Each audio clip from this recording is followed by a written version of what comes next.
knee is, physically, Father Time kicks your butt eventually, and he's been putting a couple good blows towards me lately. You kind of at peace with the fact that you're winding down here? Yeah, I mean, Ready?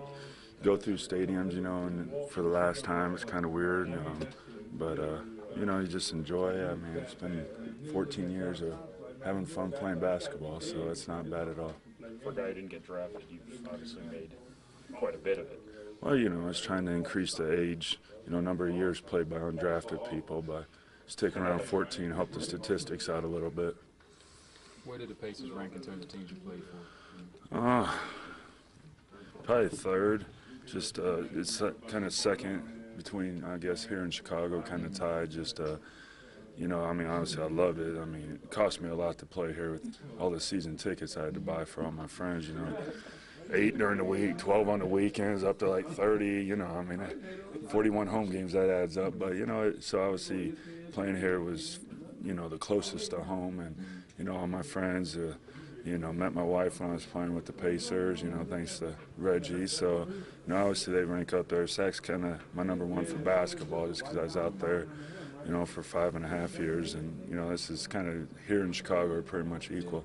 Do you hope to play a little bit tonight to kind of really I got a feeling I might get out there a little bit, and got a few bullets left in the gun, so I'm going to unload that thing tonight. Brad, what are some of the memories that come back about playing for the Pacers, or anything, a couple things in particular always stick in mind? Well, just like how I found out I was getting traded here was, getting off the bus in Miami, and Bill Cartwright was like, "Hey, you and Ron stay right here." I'm like, "What?" He's like, everyone gets off. He's like, "You guys are getting traded, so you're not playing." So I'm like, "All right." I call my agent. I'm like, "Mark, I'm getting traded," and he's like, "Let me call you right back." And he calls back Thursday. He's like, "Yeah, you're going to Indiana." I was like, "Really?" And, that, then had Reggie the first year, why they have instant replay in the playoffs. Reggie shot at half court in Game 5. That was fun. And then just, every time playing, obviously, first All-Star game, made it because we had the best record. And, so, there's a lot of different ones. Those ones jump out right away. Growing up in Kendallville, did you ever think you'd play 14 years in the NBA? God, no. It was just more like just try to get a scholarship to, college was the number one goal. Always knew we couldn't afford schooling, so, just went from there and just did my best there and got lucky and kept grinding and didn't not let me in the league. Now, you weren't a tall guy when you were growing up. You were more of a guard. So talk about how that growth spurt. Then you've got those guard skills. How that really helped you out in the long run.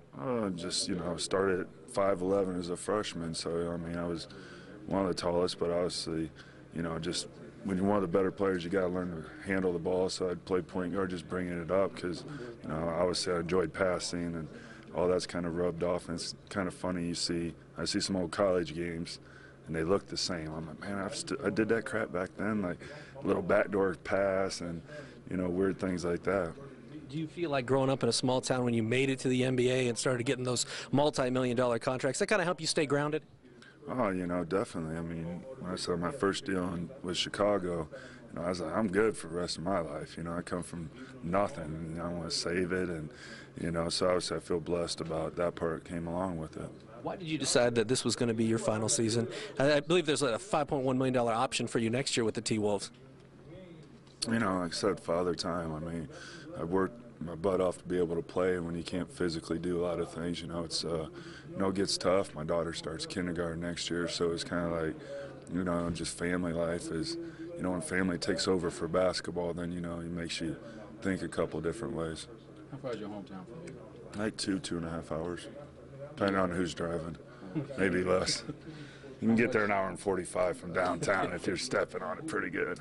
How much do you share in Reggie Miller's Hall of Fame celebration this year? Oh, it's awesome for him. Like I said, he's a reason. I don't know if I should love him or hate him, but I met my wife because of Reggie. On a road trip, and he brings his plane, go to Vegas for a night. Meet the wife. So, it's just funny how things work. So he's always got a special. Plus, I made him have to put the R. Miller on the back of his jersey when I was down here for a while. So, yeah.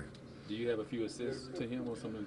Oh, absolutely. I mean, when I got traded, I think one of the first questions were like, well, what are you looking for? And I was like, I'm going to be looking for number 31 and going setting some picks for him, getting them open. So, the shooting contest with him were, you know, not usually in my advantage, but I'd always give them a try. Tell me about what you're going to be doing once you retire, because Country Boys Outdoors kind of it's a niche hit. Yeah, you know, I've been working on that for almost 6 years, really, now, just trying to learn the outdoor industry. You know, I've never had anything of my own except for basketball, so, you know, trying to build an actual real show. We've been on TV 3 years, and it's like, you know, put a lot of effort into, with the lockout was awesome for me. You got to go hunt, you know, kill a buck in Indiana on what would have been media day. So that goes from the worst day of the year to one of my best days of the year. And, you know, just filming it and trying to make it, you know, legit and do it the right way and have fun with it. Where did you and John meet? Are you from, is he from Kendallville? Where's he from? He's from Tampa. Just met this other lady, I say like 6, 7 years ago. Started working on it. She met him. Then I talked to him, realized that we were way better friends and going to work more than me and her. And, you know, and then we just started doing this, you know. Been hunting with him for 5 years. Had a chance to say goodbye at a lot of places this year. What is it? Is this a special one of those stops? Well, yeah, because this one, you know, is obviously family and friends coming down to, you know, out in Sac. You know, all my friends out there work for the team, so, you know, they're coming to the game regardless. And, you know, there's a whole crew of cars heading down 69, you know, right now getting down here. What do you most remember about that, and then to be here, what it's like to kind of have, you know, small town to now big cities? You travel the globe playing hoops. It's been an experience. I mean, you know, like I say all the time, I played and gone from Australia to Finland, Italy to Greece, you know, played, you know, all over the world, all over the country. It's been quite a different from Kenville, but, you know, that's why I like, you know, I still hang out with all my friends from home that I grew up with. You know, a bunch will obviously be down here tonight, but, you know, that's the fun part, just talking stories of playing wiffle ball, you know, growing up, or, you know, I had a basketball hoop in my backyard and setting it down at 8 foot for freshman ball and going out there and playing 3-on-3 in the snow before the game. So, you know, stuff like that I remember. As far as, you know, your career, what do you look back right now, because it is kind of your final season here in the NBA, what do you look back and remember the most, or think you'll take with you the most?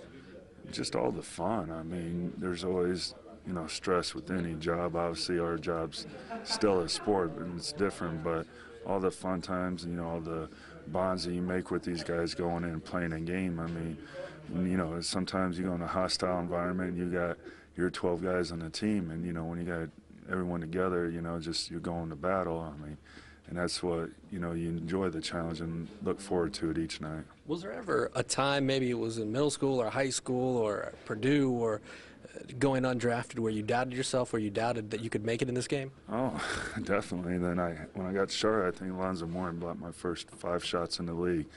I was at the free throw line. Can you just let a rookie get his first bucket? He's like, hell no. Just me. I was like, oh crap, look at this man I got to go against. And you know, I just, once I made one, I was like, oh, okay. And then, you know, throughout my rookie year, got a little confidence. And, you know, I was like, all right, well, I can, you know, do something in this league. And then, you know, just kept working and working. A couple of all-star selections. What do you remember the most from those games, going up against really the best, not only in the NBA, but the best in the world? Traffic in Atlanta.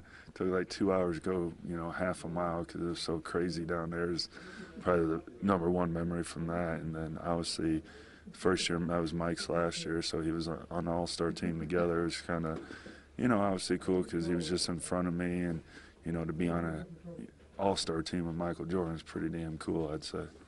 What do you tell some of the kids when you go back, because you do come back to the community? What do you do? What do you tell some of those kids in Kendallville and in, you know, the East Noble area about what they can do in the future? You just got to work hard and, you know, try to do things the right way. That's, you know, I'm not the, like I say, the most athletic, most gifted guy when it comes to this, but, you know, just always try to do the things the right way. And then, you know, there's always going to be people that, you know, you think are doing you wrong. I mean, I had a great one to learn early in high school dealing with Marty Johnson, so, you know, I didn't let him, you know, get me down and just kept fighting.